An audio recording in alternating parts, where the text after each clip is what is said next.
I stood frozen in my backyard, jaw dropped, staring at a wooden fence slicing right through my once-perfect garden. My cherished tulips were crushed, the little fountain I'd spent weeks picking out was toppled, and my pristine lawn was now split by this ugly, slapped-together barrier. On the other side stood Patricia Patty Thompson, or Queen Bee, as the neighbors called her, clutching a clipboard, her sun hat tilted low over her sharp eyes. "This isn't your property anymore," she declared, her voice dripping with smugness as she tapped her pen. "The HOA has reclaimed this as community land. It's all legal." Before I could fire back, tires crunched on my driveway. A sheriff's deputy strolled up, notepad in hand. Patty's face lit up with a venomous grin. "Right on time," she said. "I called them about your interference with our community project." The deputy, though, didn't look at me. "Are you Patricia Thompson?" he asked, locking eyes with her. Her smirk wavered. "Yes, I'm the HOA president," she replied, chin high. "Ma'am, I need to ask about an unauthorized construction project." I couldn't hide the tiny smile creeping onto my face as Patty's confidence cracked, confusion taking over. "Let me back up. I'm a landscape designer, and this house in Willow Creek was my dream. I'd saved for years to buy tree-lined streets, tidy lawns, the works. The HOA was strict, sure, but I figured it was worth it for a place this nice. My backyard was my pride. A veggie patch, flower beds, a small pond with a waterfall that hummed at night. I'd poured months into making it my sanctuary. Trouble started 6 months after I moved in, when Patty got elected HOA president.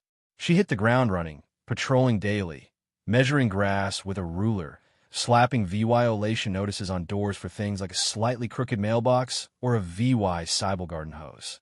The neighbors started calling her Queen Bee, and the name stuck.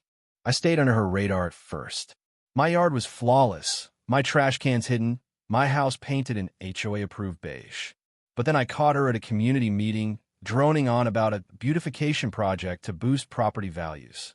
She kept glancing my way, but I brushed it off. What could she possibly have against my place? 3 weeks later, I came home from a work trip to find trucks parked outside my house, workers unloading lumber onto my driveway. When I demanded answers, the foreman handed me a crumpled HOA letter. "Orders to build a fence," he shrugged. "Something about a community walking path. The president says it's approved." I called Patty, and she rolled up in her shiny SUV. HOA president plastered on the door. Stepping out in a pastel blazer and that ridiculous sun hat, she spoke to me like I was a kid.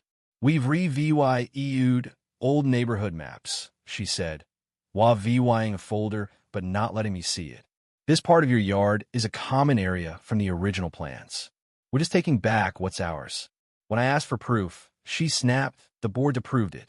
Interfere, and it's due law $500 a day for obstructing HOA business." I tried reaching other board members' calls ignored, emails unanswered. Later, I learned Patty held emergency meetings when key members were absent, ramming through her schemes with no oversight. In 2 days, they'd built a fence that carved off a third of my yard, wrecking my veggie garden and snapping my irrigation lines.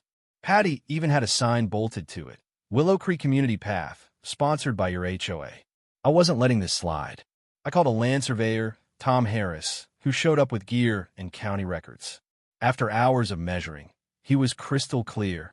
"This is 100 fan tram your property. No easement, no community designation.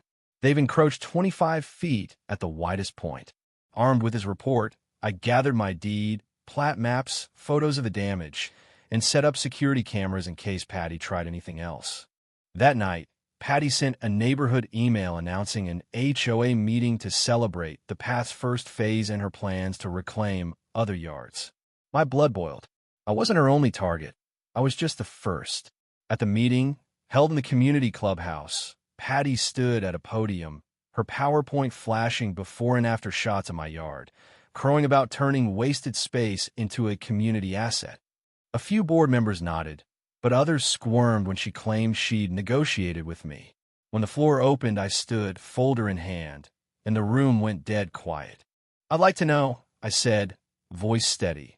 Under what authority the HOA tore out my plants, broke my irrigation, and built a fence on land that, per county records and a survey done yesterday, is mine?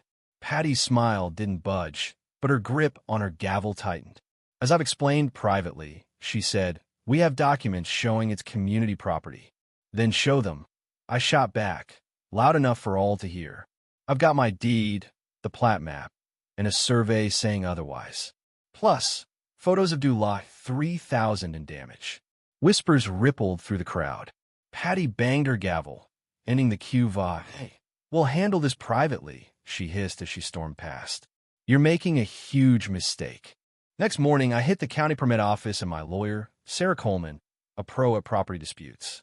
No permits have been filed for the fancy violation of HOA bylaws and county rules. This is textbook overreach, Sarah said, flipping through my documents. If she's targeting others, it's fraud and abuse of power. We sued Patty and the HOA for trespassing, property damage, fraud, and bylaw violations. I also reported the fence to county code enforcement, who slapped a stop work order on the project. Word spread fast. Neighbors called, sharing their own Patty horror stories.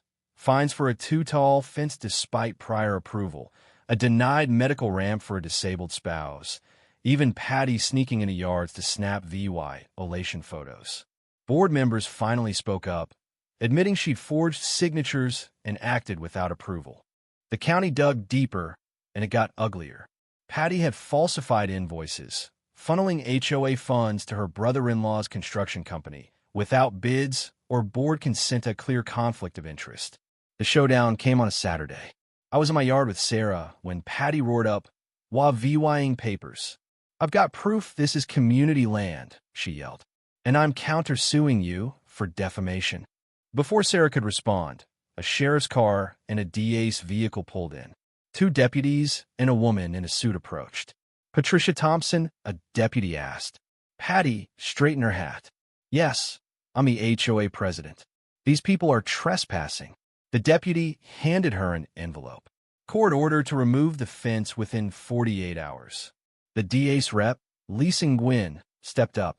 Ms. Thompson, we have a warrant for your arrest. Criminal fraud, forgery, trespassing, and misappropriation. Patty's face went white. You can't arrest me for doing my job, she sputtered. Lisa was calm. You forged signatures on 7 documents and diverted Lot 15,000 to your brother-in-law's company without approval. As deputies cuffed her, neighbors gathered, watching the woman who'd terrorized us led to a patrol car. This is a misunderstanding. Patty cried. I was raising property values. You'll regret this when your homes tank. No one defended her. A few clapped as she was driven off. The court moved fast. The fence came down, my yard restored at Patty's expense, Lot 12,000 out of her pocket. HOA insurance ditched her after the fraud EVY Denke, Leah VYing her to drown in legal fees. She got 18 months in prison for fraud and embezzlement, 5 years probation, and a Law 40,000 restitution order. The judge tore into her flagrant abuse of trust as she was let out, still insisting she'd just wanted a better neighborhood. Her shock finally realizing rules applied to her was unforgettable. So what do you think? Was Patty just a control freak gone too far, or did she genuinely believe she was helping? Should HOAs have this much power over your property? Could I have stopped her sooner, or was the lawsuit the only way? Drop your thoughts below, hit that like button, and subscribe for more wild stories.